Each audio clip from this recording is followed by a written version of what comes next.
Hello everybody. आज हम पढ़ रहे हैं डीएलएड का सब्जेक्ट एजुकेशन एंड सोसाइटी। सबसे पहले हम जो है इसके सिर्फ इम्पोर्टेंट क्वेश्चंस पढ़ेंगे जिनके चांसेस एग्जाम में आने के बहुत ज़्यादा है। जैसे what do you understand by social challenges, briefly explain any two challenges facing Indian society. हमें जो है सोशल चैलेंजेस क्या होते हैं पहले वो बताना है।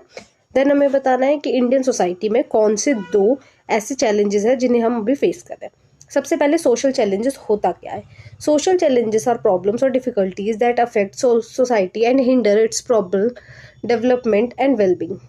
सोशल चैलेंजेस क्या होता है? वो चैलेंजेस, वो प्रॉब्लम या डिफिकल्टी जो हमारी सोसाइटी में आ रही होती है उसके डेवलपमेंट के बीच में एक तरीके से ऑब्स्टेकल बनी होती है, वो जो है हमारे सोशल चैलेंजेस होते हैं। ये सोशल चैलेंजेस की वजह से इनइक्वालिटी, इनजस्टिस, ऑब्स्टेकल ऐसी चीज़ें जो है हमारी सोसाइटी में होता है, डेवलपमेंट अच्छे से नहीं होती, हम कह सकते हैं।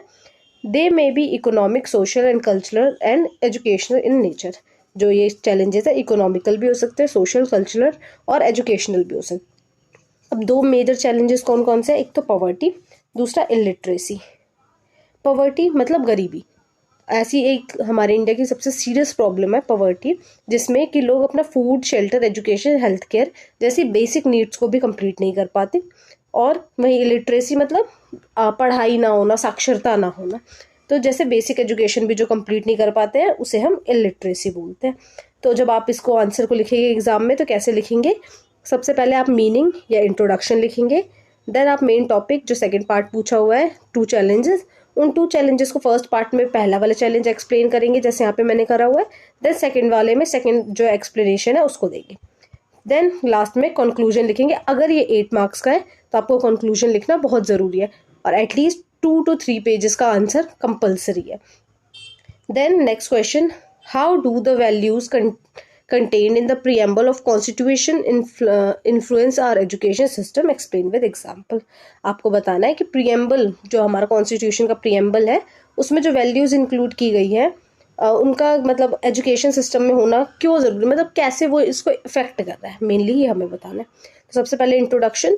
The preamble of constitution of India reflect the core values of our nation. हमारे जो इंडिया है उसकी कोर वैल्यूज, जो वैल्यूज को फॉलो होना चाहिए, जैसे justice, liberty, equality and fraternity, ये इसमें जो है हमें टीच किया जाता है या हमें बताया जाता है कि ये चीज़ें हमारी कॉन्स्टिट्यूशन में इंक्लूडेड है, हमें अपनी सोसाइटी में भी करना चाहिए। सबसे पहले जस्टिस को एक्सप्लेन किया है। जस्टिस मीन्स सबको न्याय मिलना चाहिए। तो education promotes equal opportunity for all student regardless of caste, class और जेंडर। Example reservation policy. अब क्या बोल रहे हैं कि एजुकेशन जो है इक्वल अपॉर्चुनिटी हर स्टूडेंट को मिलनी चाहिए उसकी पढ़ाई के लिए। तो इस चीज़ के लिए हमारी गवर्नमेंट ने कुछ इनिशिएटिव लिए हैं, जैसे रिजर्वेशन पॉलिसी है हमारे यहाँ पे, फ्री एजुकेशन स्कीम्स है डिसएडवांटेज ग्रुप के लिए। देन लिबर्टी, जो हमारा सेकेंड वर्ड है लिबर्टी, उसका क्या मतलब है? Freedom of thought and expression, अपने आप को एक्सप्रेस करना फ्रीली बिना किसी रोक टोक के। तो students are encourage to think independently and express their ideas. Student को जो है बोला जाता है, एनकरेज किया जाता है कि वो जो अपने आइडियाज हैं उनको एक्सप्रेस कर पाए। Classroom discussion, debate, creative activity, ऐसी चीज़ें जो है हम स्कूल में कराते हैं। देन है इक्वालिटी। इक्वालिटी मतलब सबको समान रूप से आप ट्रीट करें।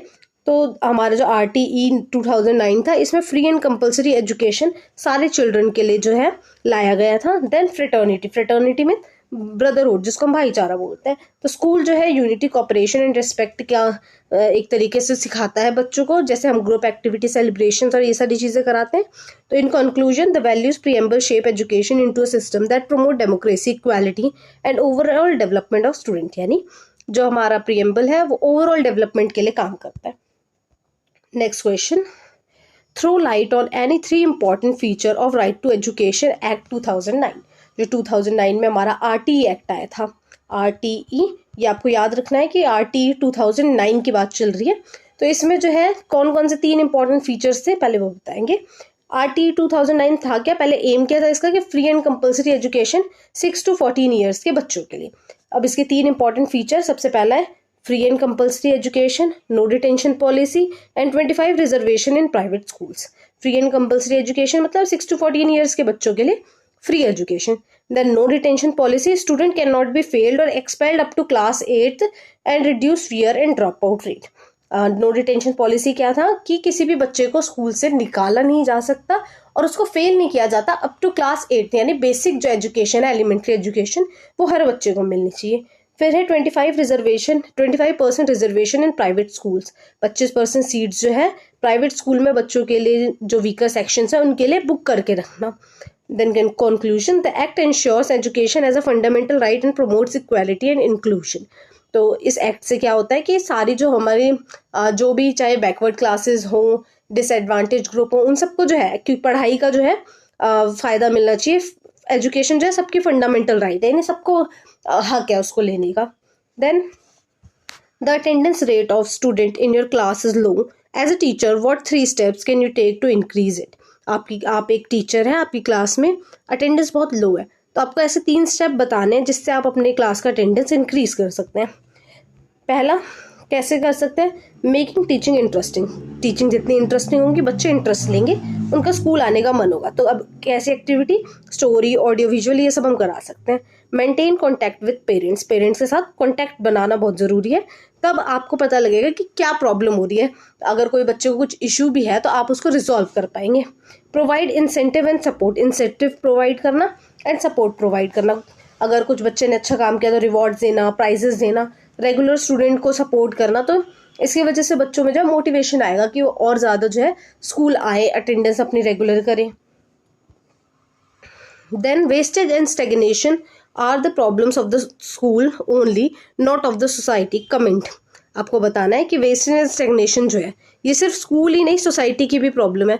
कैसे, अब इसको आपको एक्सप्लेन करना है कि वेस्टेज स्टेगनेशन का क्या रूल है। इंट्रोडक्शन, वेस्टेज यानी ड्रॉप आउट, स्टेगनेशन यानी रिपीटिशन ऑफ क्लास, ये जो है ये दोनों ही बहुत ज़्यादा मेजर इश्यूज है। This statement is not fully correct because these problem are caused by both school and society. ये स्टेटमेंट जो है सही नहीं है, पूरी तरीके से सही नहीं है, क्योंकि ये प्रॉब्लम जो है स्कूल और सोसाइटी दोनों के द्वारा होती है।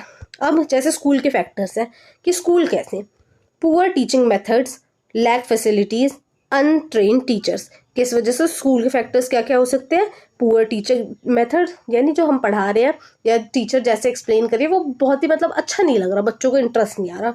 लैक ऑफ फैसिलिटीज़ कम होना, अनट्रेन टीचर्स होना। सोशल फैक्टर कैसे हो सकता है, poverty, child labour, lack of parental awareness. गरीबी होना, चाइल्ड लेबर होना, पेरेंट इतने अवेयर नहीं है, इसकी वजह से भी वेस्टेज और स्टेगनेशन जो होती है। Proposed by various policy document include common school system. क्या होता है पहले तो ये बता देते हैं। Common school system is a concept recommended in the educational policy to ensure equal and quality education for all children irrespective of their economic background। क्या बोल रहे हैं कि CSS यानी कॉमन स्कूल सिस्टम क्या था कि सारे बच्चों के लिए, चाहे वो किसी भी क्लास से हो, किसी भी कास्ट से हो, किसी भी रिलीजन से हो, इरिस्पेक्टिव ऑफ सोशियो इकोनॉमिक, यानी कोई भी किसी भी समाज से आते हो, कोई भी उनकी इकोनॉमिक कंडीशन हो, उन सबको इग्नोर करते हुए उन सब बच्चों को एक ही जगह पर पढ़ाना, एक क्वालिटी एजुकेशन देना, CSS यानी कॉमन स्कूल सिस्टम था। अब इसके मेन फीचर्स क्या है, इक्वल अपॉर्चुनिटी फॉर ऑल, सबको इक्वल अपॉर्चुनिटी देना, neighbourhood schools, no discrimination, quality education for everyone, यानी 4 इसमें आपको बताया कि इक्वल अपॉर्चुनिटी सबके लिए होना, नेबरहुड में स्कूल होना यानी पास में स्कूल होना, कोई डिस्क्रिमिनेशन ना होना किसी के बीच में, और क्वालिटी एजुकेशन हर किसी को मिलना।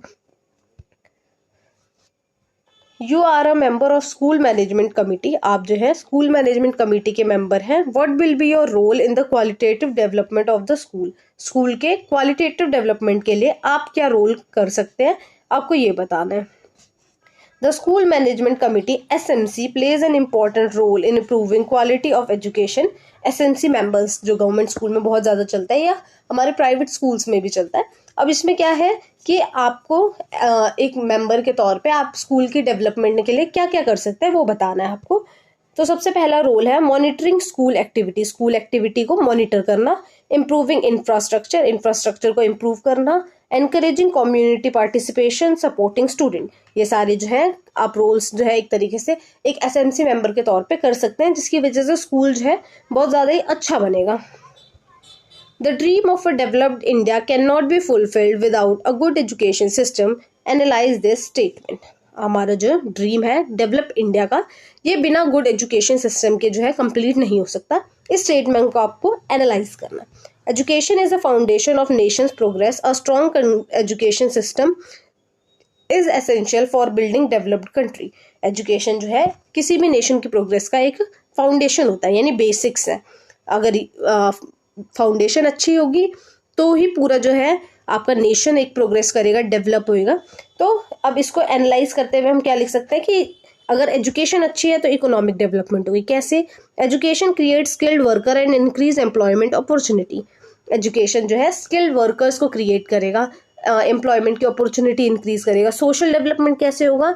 It promote equality, awareness, reduces social levels like poverty and discrimination. गरीबी कम होगी, भेदभाव कम होगा, डिस्क्रिमिनेशन कम होगा।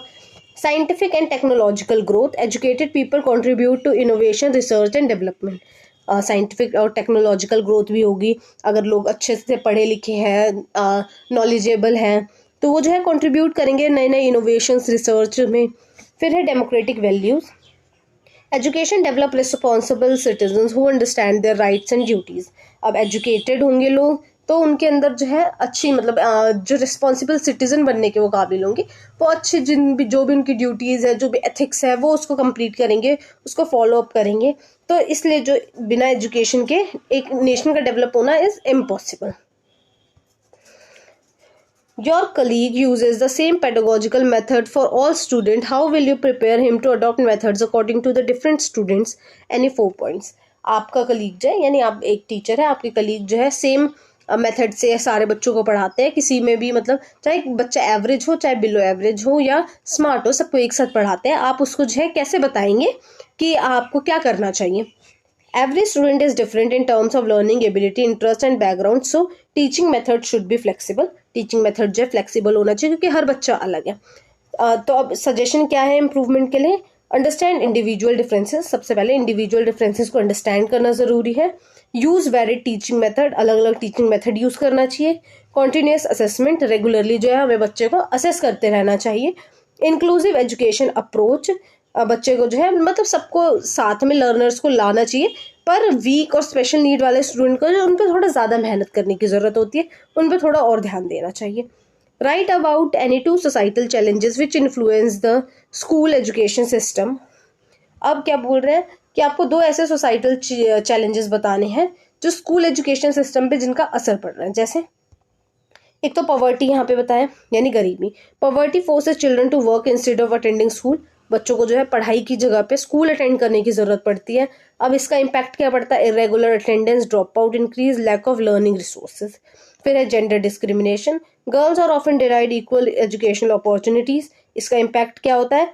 लो female literacy rate, early marriage and limited participation in schools. Then mention any 8 recommendation of right to education act 2009।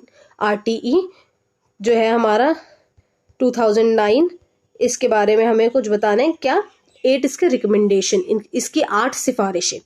तो सबसे पहले क्या था? Free and compulsory education 6 to 14 years के बच्चों के लिए, 25% reservation for weaker section in private schools, no detention policy up to class 8, no capitation fee और डोनेशन, बैन और physical punishment, qualified teachers in school, proper infrastructure, classroom, toilet, drinking water, pupil teacher ratio must be maintain. Pupil teacher ratio क्या है आपका अभी? 25:1, यानी 25 students और 1 teacher. तो ये हमारा भी रेशो चल रहा है। Then how does the concept of alternative school and bridge course help in the universal access to elementary education? Elementary education में ब्रिज कोर्स और अल्टरनेटिव स्कूल्स ये कैसे हेल्पफुल है? Alternative schools and bridge courses help children who are out of school to join mainstream education. Main education से उन बच्चों को जो ड्रॉप आउट्स है या जिन्होंने पहले स्कूल छोड़ दिया, स्टेग्नेशन किया, तो उनके लिए जो है दोबारा से स्कूल ज्वाइन करने का, पढ़ाई ज्वाइन करने के 2 मेथड। एक तो अल्टरनेटिव स्कूल क्या होता है? Provide flexible learning for working children, drop outs and remote area student. क्या बोल रहे हैं? जो बच्चे वर्किंग है, ड्रॉप आउट्स है और रिमोट एरियाज में रहते हैं, उनके लिए ये स्कूल जो है बहुत ज़्यादा हेल्पफुल है। देन ब्रिज कोर्सेज क्या होता है? Help student to catch up miss learning and join age appropriate classes, यानी किसी का बेसिक्स रह गया, कोई फाउंडेशन वाला जो कोर्स था या फाउंडेशन चीज़ें जो थी वो याद नहीं है, तो इसको जो है वापस रीडेवलप करने के लिए जो है ब्रिज कोर्सेज जो है लॉन्च किया जाता है। इंक्लूजन ऑफ मार्जिनलाइज्ड ग्रुप, जो मार्जिनलाइज्ड ग्रुप है, पुअर है, ट्राइबल है, डिसएडवांटेज बैकग्राउंड से, उन सबको एक साथ लाके जो है पढ़ाना, ताकि वो जो है अपनी स्टडीज कंटिन्यू कर सके। Then reduction in drop outs, इससे क्या होगा, ड्रॉप आउट्स में रिडक्शन हम कर सकते हैं। What do you understand by inclusive school? Write the process of building an inclusive school. आपको बताना है कि इंक्लूसिव स्कूल होता क्या है, और एक इंक्लूसिव स्कूल बनाना है तो उसके स्टेप्स क्या होंगे, आप किस तरीके से कर सकते हैं, आपको ये बताना है। Inclusive school is one of where all children including those with disability और special need learn together in the same environment. Inclusive school वो स्कूल होते हैं जहाँ पर डिसेबिलिटी वाले बच्चे, स्पेशल नीड वाले बच्चे, कोई भी मतलब अलग अलग ग्रुप से आने वाले बच्चे जो है एक साथ एक ही छत के नीचे पढ़ पाए। अब मीनिंग बताया इंक्लूसिव स्कूल का, it provide equal opportunity, respect and support, बच्चों के बीच में opportunity, respect and support develop करेगा। अब इसको कैसे हम बना सकते हैं इंक्लूसिव स्कूल? पॉजिटिव एटीट्यूड होना चाहिए, फ्लेक्सिबल टीचिंग मेथड्स होने चाहिए, support services, barrier free environment. What were the 5 major proposals of the new education policy 1986? To what extent have they been implemented? 5 major proposal new education policy 1986 के, जो हमारी NP थी, और इस किस extent पे जो है इनको इम्प्लीमेंट किया गया था। The national education policy 1986 aim to improve quality and access to education, जो हमारे एजुकेशन सिस्टम था उसको थोड़ा इम्प्रूव करने के लिए ये पॉलिसी लाई गई थी। इसके 5 मेजर प्रपोजल थे।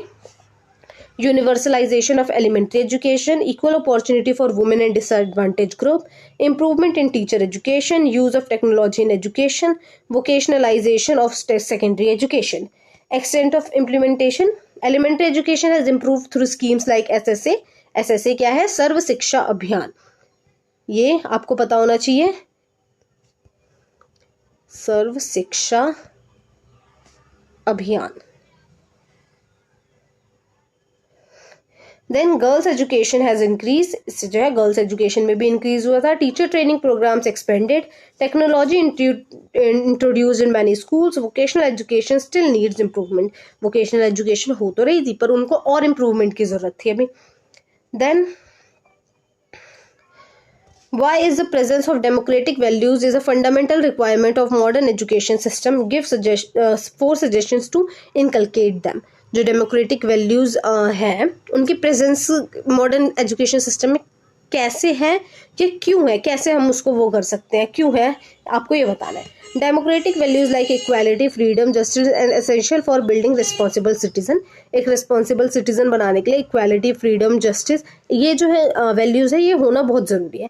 अब इंपॉर्टेंस क्या है? Promote equality and respect, encourages participation, develop critical thinking, strengthen democracy. Suggestion क्या है डेमोक्रेटिक वैल्यूज को इनकलकेट करने का? Classroom participation, group activity, student council, equal treatment. तो दैट्स इट फॉर टुडे। अब हम जो है नेक्स्ट वीडियो में सेकंड पार्ट में इसके मिलेंगे, जिसमें मैं और इंपॉर्टेंट क्वेश्चंस आपको लेके आऊँगी। ये आपके स्पेशली कल के एग्ज़ाम यानी 24 मार्च के एग्ज़ाम के लिए है, तो आप इसको ध्यान से पढ़िए, बहुत इंपॉर्टेंट क्वेश्चंस है, बहुत ज़्यादा रिपीट होते हैं। तो थैंक यू फॉर